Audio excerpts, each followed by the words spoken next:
Hello, I'm George Takei.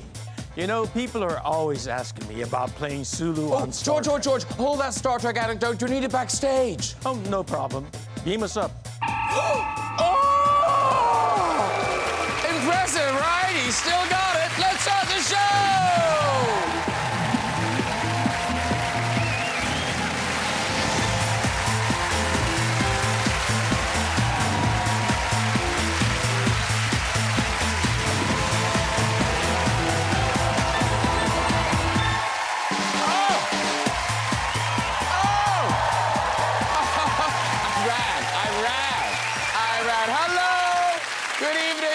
So, welcome to the show. We've got a great show for you tonight. I tell you, I couldn't be more thrilled and fascinated if I was Prince William looking at a basketball. I've never seen one before. It's like his godmother talking to a black person.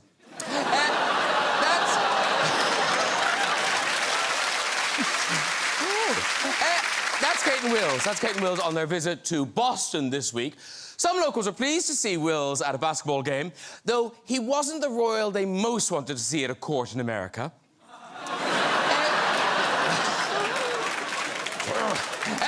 The World Cup continues, yes. And can I just say commiserations to Wales, if there's anyone sorry about that. But congratulations to England, who are through to the next round. Yeah. Did you see that one brave English fan watching the game in Cardiff?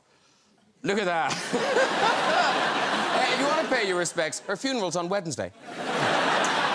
England's next game is against Senegal. Oh, could be interesting. A bankrupt third world country with a corrupt government against the African champions. You see? Hey, let's get some guests on!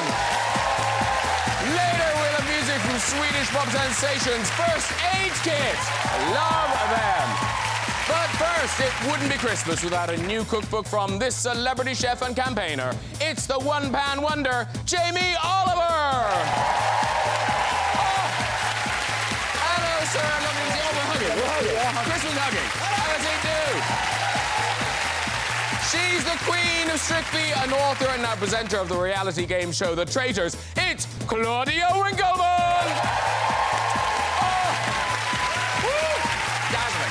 Have a seat, too. This man has lived long and prospered as Sulu in the classic sci-fi hit Star Trek. Now he's bringing his new musical, Allegiance, to the West End stage. It is none other than George Takei, everybody! George Takei, lovely to see you. Hanging on to you for support. You're good. Sit as fast as you can. George Takei, everyone! She's the Oscar-nominated star of The English Patient, Four Weddings and a Funeral, and Darkest Hour. Now returning to our TV screens in the spy thriller Slow Horses, it's Kristin Scott Thomas! Hello! How does he do? Hey! Very good. Lovely to see you all. It's a welcome back. First time welcome to George. Hello. And now, Kristin, it's your first time on the sofa, I think. I think so, because last time we were in funny little kind of chairs. Pods. Yeah, pods. Yeah, it was like pods, but no. Now, sofa back. And have we dragged you over from France to be here? No. OK. But tomorrow morning at the crack of dawn, I'm going to Belgium. Oh, OK. Yes, I like to keep moving. You always keep moving. But you don't live in Belgium? No, I live in London. OK. Yeah. Wow, she is like a spy. I'm not surprised you're in a spy thriller, yeah. I cannot tell you where I live. And George Takei, Star Trek legend, but yes, but... he can still do it. Live long and prosper. Yes, still do it. But the weird thing is you have a catchphrase, and it's not that. And your catchphrase isn't even from Star Trek. No, it's from a shock jock named Howard Stern. Yeah. He's a dear friend, and he's been a partner of ours, my husband Brad, in talking up equality for LGBT people. And but I had never met him when I was first invited to do his show. I was doing a play in New York, and when you're doing a play, the publicist gives you your assignment. Yeah. So I went to that address on Madison Avenue. They asked me to wait on a couch sort of like this, and they had the radio on. And I was looking through magazines, and I thought, that show that they have on is disgusting. It's a vile conversation. So I said to the person sitting next to me waiting, I said, why can't we have good music here? This is terrible. And she said, that's the show we're waiting to go on. And then right on cue, the receptionist came, ushered me into the studio. I walked in, and there's this tall, wild-haired, horn-rimmed glass guy. And I said, good morning. And he says, you have a deep voice. A voice like that must have a big dong below. I asked, are we on the air? And he said, yep. And I said, oh my. And he had it on tape. And so whether I'm there on the show or not, when someone says something or does something outrageous, he presses a button, and my voice comes on. Oh, my. And it's become my signature. Oh, my. I'm sure there was plenty of occasions to say, oh, my, in Blackpool a couple of weeks ago, Claudia. Yes, there is that. Yes. I can't believe you brought up the B word. I do a dancing thing, and we all go to Blackpool, and I'm just trying to explain. Yeah, I wouldn't. OK. And we love going to Blackpool because it's the world's greatest ballroom. It's called the Tower Ballroom. We all go up there. There's gazillions of us. We do the show, and then we get pickled. And Pickled? Yeah. Hammered. Oh, I thought that's that sour cucumber that way. We might also do that. I'll be honest, we can't remember a lot of it, but we have a brilliant time. We end up doing the conga. We're just so excited to be in Blackpool. And of course, Strictly this weekend, mad, because it's already been on tonight. Yes, I apologise. And then the results as tomorrow, I think. Yeah, they all did very well. I just turn up whenever I go, OK, I'm here with sandwiches. OK, very good. And Jamie Oliver is here. I can't believe this. This is going to be your 26th cookbook. I believe so, yeah. Wow. That's amazing. It's been a long time. That's amazing. But, and you limit yourself now, not just in recipes, but apparently there's words you won't use in recipes. Is Yes. That right? No, well, because when I write books, I'm dyslexic, so I have quite a relationship with the books and how I put them together, and numbers and words. And then there were certain words that didn't quite work in the culinary situation, so I basically banned words. And then I made the whole editorial team agree and sign to never, ever. But now, some of them I understand, but there's a list of them. This is the list of the banned words. Now, moist, I know what you mean, but some recipes should be moist. They all have reason. I'm not sure I mean, do you ever need crevice? No, crevice. Well, yeah, because if you're stuffing, like, a shoulder of lamb and you want to really get it into the crevice, you say crevice, but crevice and dinner doesn't really work, as does rimming. And rimming is... rimming is really important in pastry work.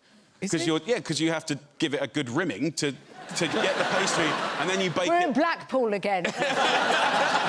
Oh, my.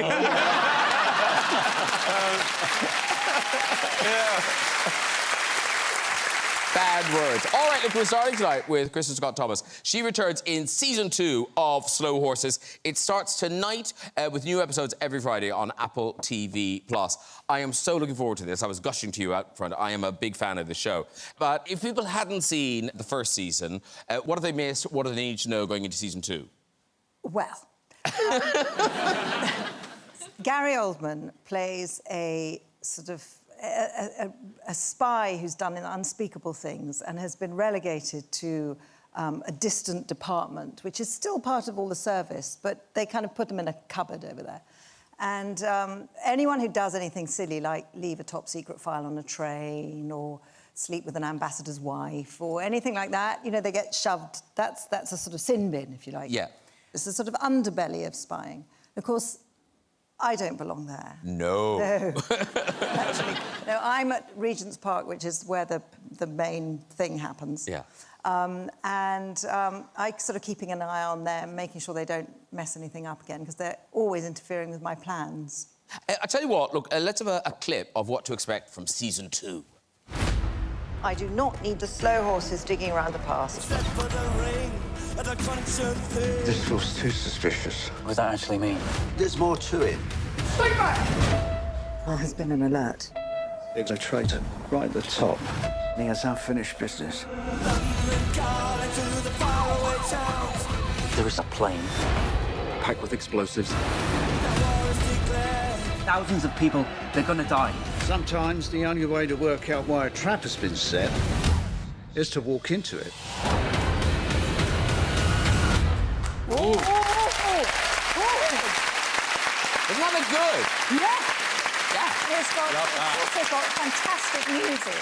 Yeah, really good The music. theme tune is fantastic. No, it's fantastic. Yeah. And you don't do much TV. Was Fleabag the last bit of television you did? Yes, I think it was. Yeah, I did quite a bit of television in my youth. I haven't done very much recently, and Slow Horses was irresistible. Yeah. But Fleabag was also irresistible. I mean, I've been longing for that woman to call me and ask me to do something, and she did. And it was only one episode, but it made quite the impact. Yes, it did. It did. I'm a reference. Yeah. Are you a reference? Yes, a menopause reference. Anyway, let's celebrate that.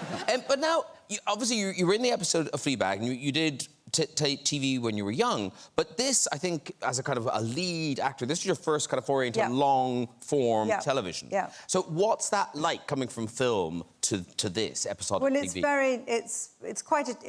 I find it quite challenging because I'm not in it all the time. So it's a bit like being a new girl every 3 weeks. You get to be a new girl again.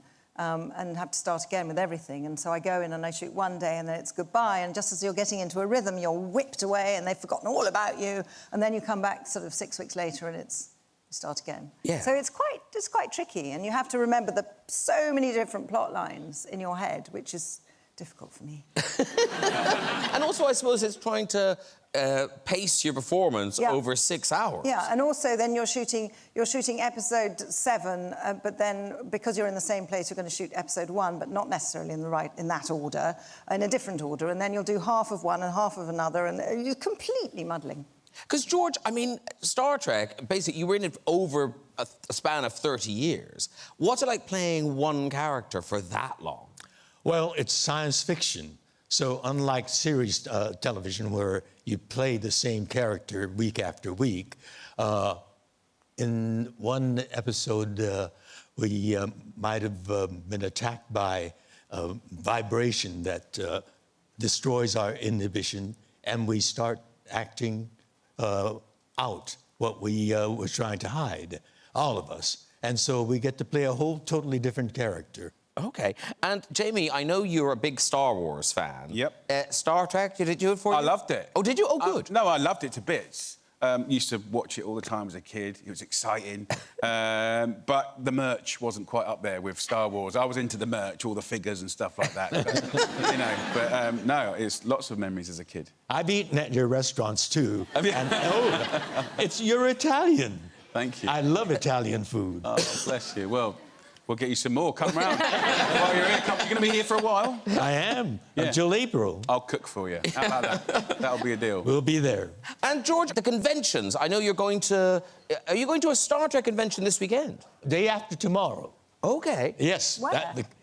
In Telford. They call it the Welsh Convention, but apparently there's something a reconstruction happening at the venue in Wales, so they brought it over the border to Telford. And so, Star Trek fans, I'll see you. Live long and prosper. And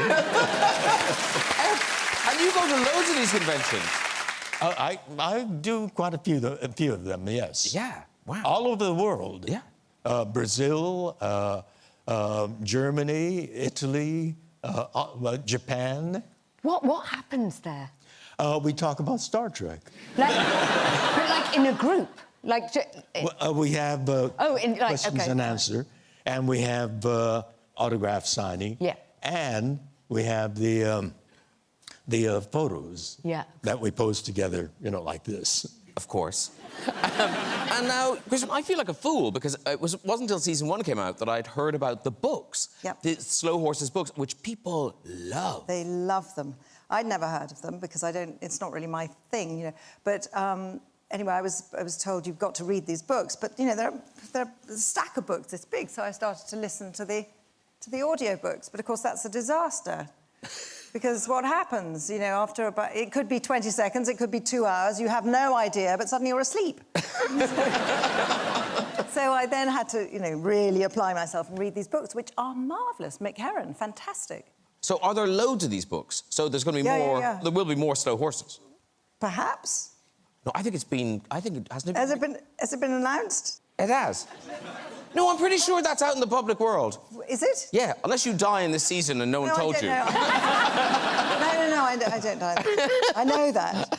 Well, then you're in it. I'm not sure how many there are or for how long it goes on for. OK, I thought I read somewhere that they've commissioned 2 more seasons. Have I made that up? No. Yeah. That's true. Yeah, let's just throw it out into the ether. Yeah, let's manifest it. Let's make it true. It's a terrific show. Just a reminder that Slow Horses continues on Apple TV+. Very good. OK, yeah. We move on to Claudia Winkleman's latest. This is great. It's a reality psychological game show called The Traitors. Now, it's stripped Tuesday to Thursday on BBC One. If you haven't seen it yet, you can catch up on iPlayer. And the reviews of this are great. They are so good because it is very hooky. It's a Dutch format. Tell us what goes on. So they asked me to do it, which was polite of them. I mean, I must have been 51st on their list, but I imagine... You did turn it down. No, yes, you did. So did you, George, and Jamie, of course you. Anyway, they said, would you like to do this show and you have to move to Scotland? And I don't travel anywhere. And I said, no, thank you, thanks for asking. Can do. And they said, will you just watch the Dutch version? Just be open-minded. They sent me it. Those kids did not get fed. I didn't brush my teeth. I watched it. The Dutch version like this, weeping. I loved it so much because it's a game of... Every other game show is sort of about luck or about... Oh, yeah, I've got that bit of knowledge. I remember I did ancient history, I know this. This is purely a game of charm, of nous, of being wily. And, yeah, so I phoned up the boss and said, I'm getting the train. Please let me do it. So it's 22 people. They get to a castle in Scotland. Yeah. You choose 3 people to be the traitors. Yes, they all come together, 22 people. There's an awful lot of money they can win. They win this money by all together doing trials in the day, which is quite good, when they don't have to think about who's a traitor, who's a faithful. Every night, they all come together. They're allowed to banish somebody. There are 3 traitors. They can murder people at night. Whoever's left gets the money, and if there is a traitor left in their midst, they take it all, and it's up to £120,000. So it's one of those shows, if you watch it, it's the sort of show you will want to talk to people about the next day. Did you see the... We've got a little clip. This is from next Tuesday's episode, episode 4, and there's an explosive revelation at breakfast. Guys, straight up, this is a lot. Yep. Obviously, we've got 3 people on the line here, and I'll go be honest, love you all. Alex isn't a traitor, straight up. She's my girlfriend. We came in here as a couple, but we came to try and find traitors. What we tried to do is come apart separately, hear where there were individual stories, to combine them, to then try and spot out traitors. She is a faithful 100%. I am faithful 100%. I'll be honest with you, I do think Ivan is a traitor. I'm going to be getting really close to you because I actually think you are the traitor. I think you're an incredible traitor, by the way. 10 points to Gryffindor. Tom, you're barking up the wrong tree. No, he is. No. Tom, I'm sorry to say this, but you lied to us for 3 days. No, stop. Then you managed to lie to us for 3 days. Say something. Hear him out. Oh, my God, man. They're losing their minds. Can I I just say the duty of care is really good on the show? We were just like, let's put them in a castle and make them not trust anyone. But Claudia, I love that because she looks shocked that she's his girlfriend. You go, you're my girlfriend. She goes, what? She was like, don't do that because then they're going to come for us. But now that you've seen it all, I can't watch myself. It's disgusting. No, but you've seen them. But do you now know what makes someone good at this game? Yes. What makes someone good at this game? Charm. But lying must be a big part of being good at this game. Lying is really good, and deception, yeah. Yes. Yeah. No, because I'm just thinking actor would be very good at this game. Good at lying. Yes. No. You must be good at lying. I'm terrible. Really? Yeah, you have to pay me. There's money on the line here. Yeah, we should do that. No, I can't think of anything... Sorry. Yeah, go on. I can't think of anything worse than being involved in something like that. It must be so stressful. It is well, the other thing that's interesting is when you watch it unfold, you think immediately, I'm just going to be on the side of the faithful and I want them to get those naughty traitors out. But your allegiances change, they go back again, because you actually respect great gameplay. Yes. Listen, I'm obsessed, I'm far too in. We can start a WhatsApp chat. Yeah. If you watch it, I would genuinely... I need to find people to talk about it with. I'm with you. You watch it, you want to talk about it. I'm like, Jamie, chefs must lie all the time. What do you mean? Delicious. Yeah. come on. Oh, yes, it's done. Yes, it's meant to be like that. Can I just ask you, the special, you know when you go to a restaurant? Yeah. It's not special, right? It's called a special. That's the first lie. We have a special. We have ox tongue with a little bit of baked beans and some parsley. Is it just stuff that you've got? It can be utilising leftovers and whole meat and being creative with carcass balance. No, I mean, it should represent something special and seasonal. OK. But, I mean, don't get me wrong, the specials board can lie. Yeah. And also, that kind of, this is really easy. I feel sometimes that's a lie as well. Anyone can do this. Depends on who's watching. Yeah. It's quite subjective. Yes, it really is. I love lying. Subjective. I lie to my kids all the time. Really? I mean, yes, and again, don't worry, they're not watching. I lied for the first 12 years of my son's life, my eldest son's life. He was like, Mummy, have you found Nutella? I was like, do you know what? I am keeping my eyes peeled. And the minute I find it, I'm going to get a jar. He was like, oh, fingers crossed. I was like, I am looking... They still believe that iPads don't work in residential properties. I was like, I don't know why. It's a malfunction, because if they did work at home, of course we would have them. They only work at the dentist. And they were like, it seems like so... And the little one is like, it's so elusive of the iPad that it doesn't work. I'm like, yeah, go read the book. Your daughter got her own back, though, with another big lie. This is bad, yeah. So our daughter, she's 16, she was in lockdown, she was revising for her GCSEs or whatever, and we had a parent-teacher meeting. It was like 8 months in. Poor teachers were working so hard. We were incredibly grateful. We sat there, and she's super cute. Obviously, I think she's super cute, but she's like in bunches next to me. And the head of year said, look, I know we shouldn't bring this up because Tilda says you guys are really embarrassed about it, but we just have to say we are so sorry about your lack of Wi-Fi. I was like, come again? Also, by the way, I'm doing my Radio 2 show live from the airing cupboard. We've got full Wi-Fi, if nothing else. And I just went, I'm sorry, and Tilda, can I have for 8 months? I was like, good luck and double mash. She was like, doing like TikToks in her room. I hadn't done anything. The biggest lie of all. And also wrote quite cleverly in the email, please don't mention it to my parents because they're slightly embarrassed and the Wi-Fi is really dodgy, and I don't want to tell them because they're homeschooling 3 of us, and I just want to be supportive, so I'm going to... what did you do? Did you go along with it? Did you back her up? Absolutely not. I'm not that good a liar. I was like, no, we have Wi-Fi. We're OK. Tilda! Ladies and gentlemen, you can follow the fortunes of the Traitors on BBC One Tuesday through Thursday evenings. Very good. Now... George Takei, you bring us a new musical. I mean, you didn't see this coming. You just thought, you know, well, it'll be a film, a TV... No, it's a new musical. It's called Allegiance. It's at the Charing Cross Theatre from the 7th of January to the 8th of April. And this is extraordinary. So this is based on an experience that your family had. Well, 120,000 Japanese Americans, American citizens of Japanese ancestry. Pearl Harbor was bombed by Japan. And overnight, racism and war hysteria swept through the country. We looked just like the people that bombed Pearl Harbor. We were yelled at, spat at, called ugly names.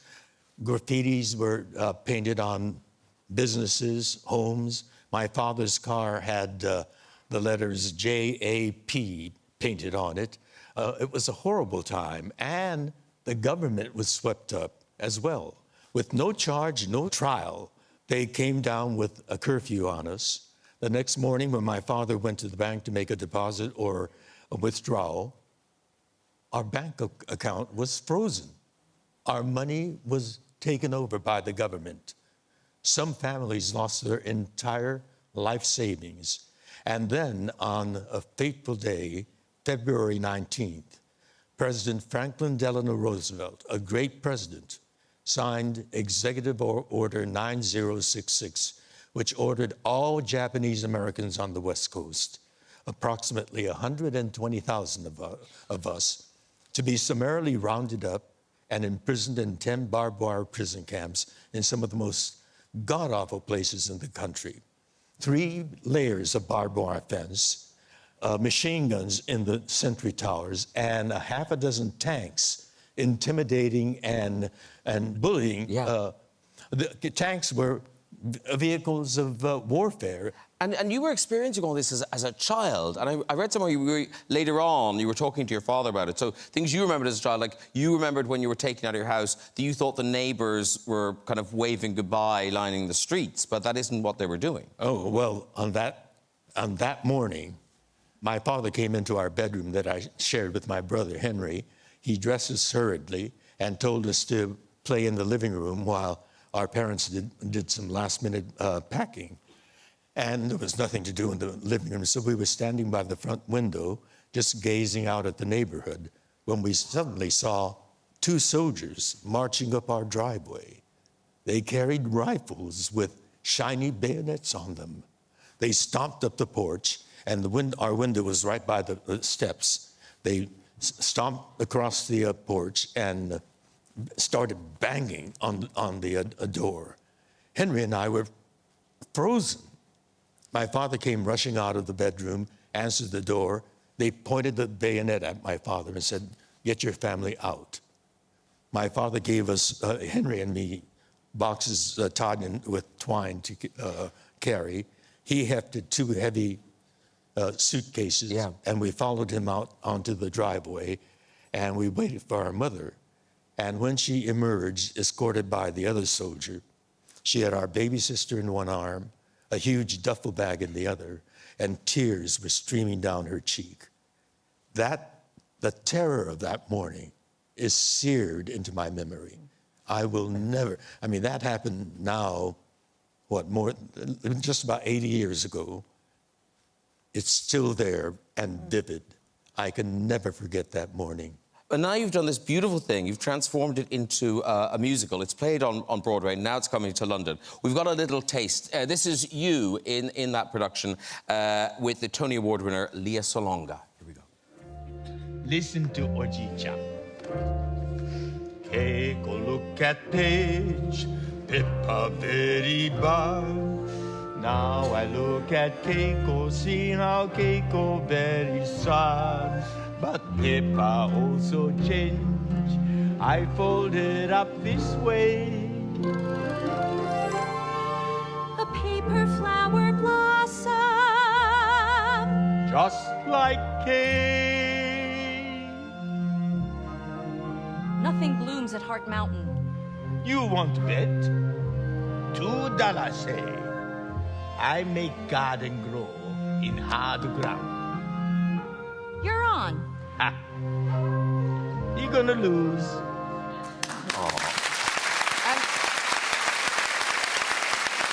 I mean, it's such a kind of a beautiful way to complete this horrible story. And I just wonder, have your brother and sister, did they come to see it on Broadway? Oh, of course, of course. I mean, it must have been so weird for them to see their memories on stage like that? My baby sister, who's now a lady, says she thinks she remembers, but she's not sure. She thinks she remembers because we've told her, our parents and me. But Henry doesn't remember too much either. They went through that, but they were too young to really be affected by it. George, it's a fascinating story. You can see George Takei's Allegiance at the Charing Cross Theatre from the 7th of January. Now, let's move on. Jamie Oliver of Fortescue brings us a new cookbook for Christmas. And what's great about Jamie is it's not just a book, it's always a great idea. And this year is no different. So, Jamie, tell us all about one. Oh, well, this is a book devoted to your hatred of washing up. Yes. Oh, yeah. So, I've been trying for years to find the sweet spot, and clearly I have. Yeah, I think just the idea, especially now more than ever, just time, not too many ingredients, in one vessel, less washing up, cover all the bases, breakfast, brunch, lunch, dinner, nibbles, hangovers, hangover cures, sorry, not hangovers. But yeah, I mean, it's, I'm still, you know, plucking away, trying to be, you know, useful. And there's dishes for everyone. There's dishes... Now, Claudia, are you a fussy eater? I feel... Can I just say this? I'm not just saying this because I'm sitting next to you. Your food is unbelievable. And I love your videos on Instagram. And I always... Even stuff that I'm not sure, like, get an apple, grate it, put it on some, I don't know, meringue. Whatever you do, I want to do it. So I'm just saying that... Not sure he's done that. No, but you put up ribs. This week. Yeah. And me and my husband, let's try and do that. But I don't believe in aubergine. Is there aubergine in it? Yes, yeah. It's one of my favourite. Feast your eyes. Yeah. Feast your eyes on... What is that? Hasselback aubergine pie. Yeah, man. No, guys, no. I don't... No. Britain has a bad relationship with aubergines. We don't really understand the beauty that is within them. So, you know, my job is to give you basically about 80% of what you want and about 20% of what you didn't know you wanted yet. Yeah. And aubergine's definitely in that camp. But it's amazing because it's not... You don't just have to have it fried. It can be, like, really soft and steamed. Mulchy. And you can put any flavour you can imagine on it. Yes, but you can make it tender, you can make it crisp. Anyway. The fact that it both happens at the same time, so it's, like, fleshy, but also hard. Yeah. I'm like, great science. I don't accept it. But I will... But one pan is genius. Yes. Kristin, are you, like, cordon bleu French chef? No. But I do love to cook. I do love to cook. French food? Yes, I do like to cook French food, but I find it very difficult to want to cook here. Why? What's that? Well, because what happened? I don't like going to a farmer's market, because a market is obviously a farmer, right? Yeah. So... Is it the name that annoys you? Yes, it does. It annoys me. I mean, you wouldn't say, no, I'm going to this really nice industrial market. Would you? No. Because There's some amazing markets I can't find anything that doesn't come in a packet. Yeah, well, the plastic problem... That is a real problem. And now, with there's no sell-by date, but you can't actually get to what you're buying with no sell-by date, so you don't know that it's completely had it when you get it home and you open it. So it's a sort of... I feel a campaign coming. I feel a campaign. Yeah. And weirdly, isn't it funny how things change? I had forgotten that in, I think it was 2008, we all saw you, George, eating all sorts on I'm a Celebrity. I'd forgotten you were an I'm a Celebrity. You were top 3. Yeah. There you are. I don't know what you're eating there. You liked some of it, didn't you? Oh, yes. Insects are delicious. There, they were alive, skittering about. That's less delicious. So the challenging part was catching them, and then once you put it in your mouth, you start chewing right away, and it's crunchy and nut-like. Cockroaches, grasshoppers. Fresh enough for you, Kristin? No packaging there. The French are venturesome eaters. Who would think of eating frogs' legs or all the other things that... Snails, delicious. Yeah. If you love French food, you have to be venturesome.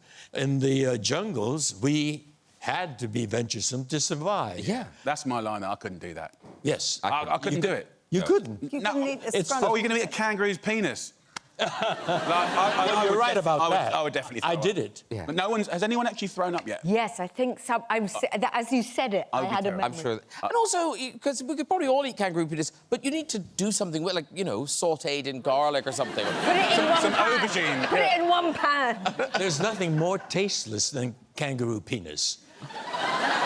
There's no taste. You have a lot of experience. It's leathery and thick, and you gotta chew it. I know. And It's sort of a relief to know it's tasteless, though. totally. They could have, like, slow-cooked it or something. Slow cooking. Well, it's a lot of chewing, isn't it? No, but there's no flavour to it. Yeah. You'd have to add garlic. I had Yeah. something... helps, definitely, Yeah. with the penis. I had a... Sometimes. Say that again. Helps with the penis. Oh, my. Oh, my indeed. Yeah. And, Jamie, we must mention your extraordinary campaigning, the amount of energy you put into your campaigning. And are you one of the very few people who met Prime Minister Liz Truss? No, I knew... I knew it would be quick innings. I could feel it in my, in my heart. No, didn't. But we kind of knew it wasn't going to be great for child health because we've been tracking her for about 3 years, and we kind of know they move around quite a lot in their jobs. So I knew it wasn't going to last very long. And as we head she towards... did beat my expectations. Really. As we head towards the Christmas holidays and the Christmas school holidays, what are you hoping for?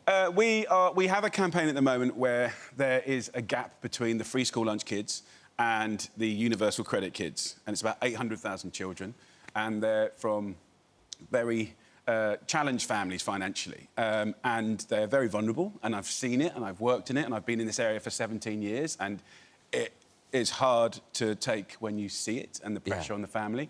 We've recognised it for about 4 years, and as we go into winter, as we go into cost of living, I think we have to fix it, and no one wants to fix it because there's a lot of problems, but I just think when it comes to vulnerable kids and how we treat them and how society treats them, there is limits, and I think this is one. So we do believe it's really, really important.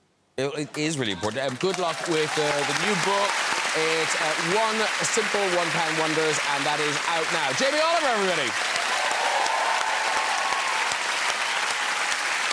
OK, it is time for music. The soulful Swedish sisters are back after 5 years with a stunning new album, Palomino, performing Out of My Head. It is First Aid Kit!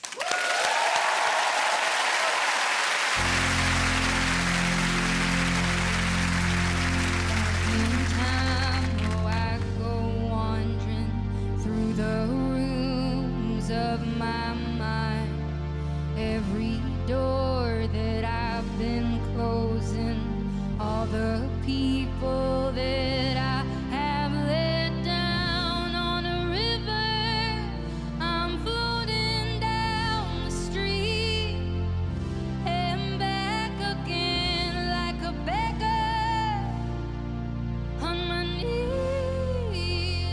Am I running out of time? Stuck inside my dream.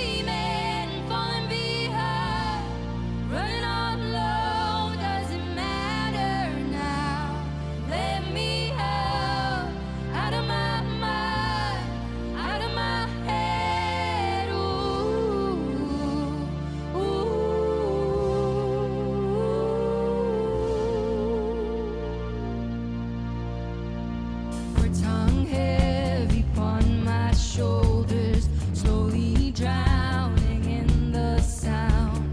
Every door just flew open, praying I'd stay tethered to the ground on a river. I'm floating down the street and back again like a prisoner. Set me free. Am I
the rest of the band as well.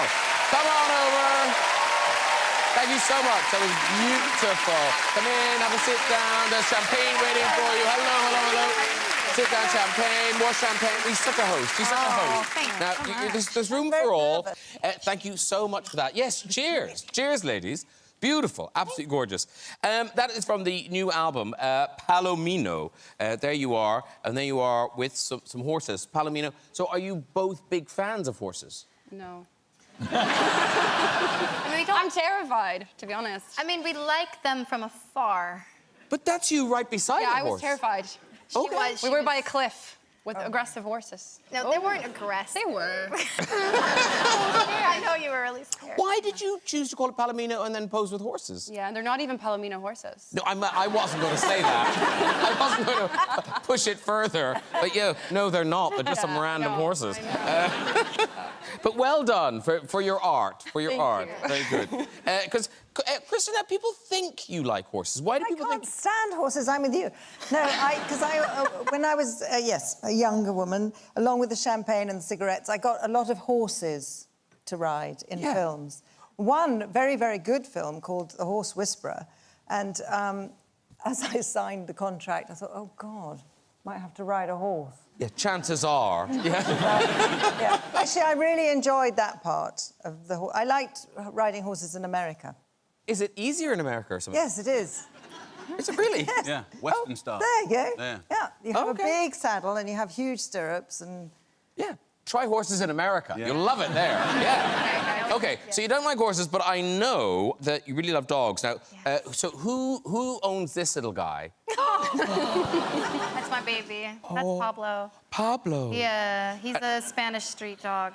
He's new in your life? I've had him for about 4 years. Oh, yeah. OK. But so how did you get from Spain? I found him on Facebook. And there was... So Did he just friend you randomly? And no, this was the picture, and it said, "I'm so ugly, nobody wants me." And then it was done. I had to have him, and I think he's the most beautiful little man. He is gorgeous. Is there something wrong with him? Yes. Yes, there is. I call him El Diablo. Yes, Pablo Diablo. Yeah, he's not a nice dog. He's nice to me. He loves you. He loves the people he knows. He loves, but he's scared of strangers, and probably for the reasonable reasons. Yeah, he's probably had some stuff go on. Yes. Yeah. Yes. Fair enough. Yes. So Pablo must be missing you because you're on tour right now, aren't you? Yeah, yeah. Oh, I miss him. Yeah. So how long is the tour? Just here, or are you going other places? Yeah, just UK right now. Yeah. Okay. Yeah. And I'm not going to talk about it because I think it's all sold out, isn't it? Pretty much. There's a few tickets left in Cardiff. Yeah, Cardiff. Stupid Cardiff. They're all going to the Star Trek convention. That's the problem. May you live long and prosper. Well, listen, good luck with the rest of the tour, and come on, Cardiff, sell out. And thank you so much for that gorgeous performance. Johanna and Clara. First aid kit, everybody. Yeah. Right, that's nearly it. Well, we go just time for a visit to the big red chair. This is your favourite part of the show, I know. I have a vague memory of something being really repulsive. Some really repulsive story. Really? That sounds so unlikely. It's amazing. The whole thing, really perplexing. Well, bless... The whole idea of coming... Anyway. Yeah. No, but sometimes they're brilliant stories. OK. And they're so nervous about being flipped, and then they're not flipped, and it's somehow magical. All right. Claudia, I hope this doesn't disappoint you. Here we go. Hello. Hello. I have high hopes. Come on. I have high hopes. What's your name? I'm Sue. Sue. Lovely, Sue. And where do you live, Sue? Sutton Coldfield. Oh, Sutton Coldfield! Favour, Sue. Home of the anecdote. And what do you do in Sutton Coldfield, Sue? Is your name Sue? Yes. Oh, it is good. Yeah. I'm a health and safety lawyer. Ooh. Come on, Sue, give us the dirt. You know why she's here? It's a lawsuit waiting to happen. You wearing a neck brace? You're not going to get flipped. OK, off you go with your story, Sue.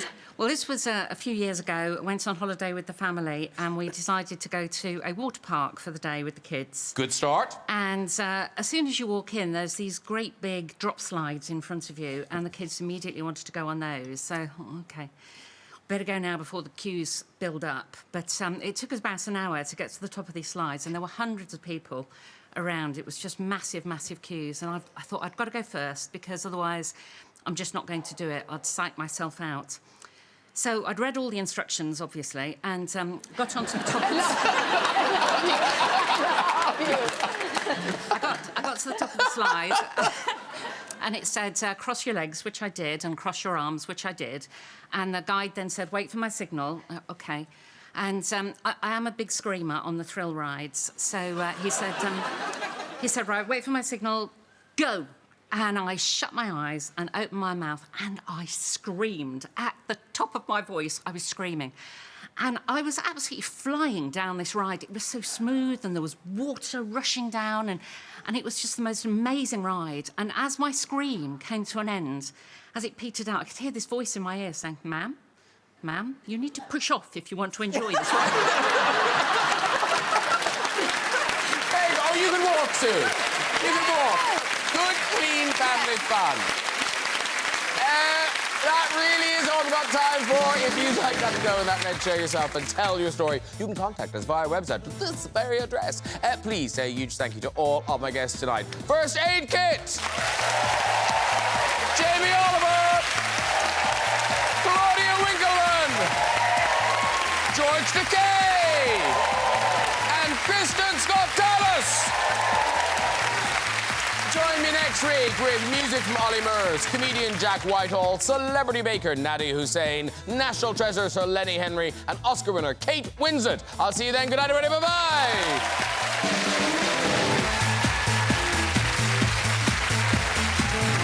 The Queens of the North have gone global. Canada's Drag Race versus the world. Press red now to have some fun on BBC iPlayer. Here next, today's surprise World Cup highlights.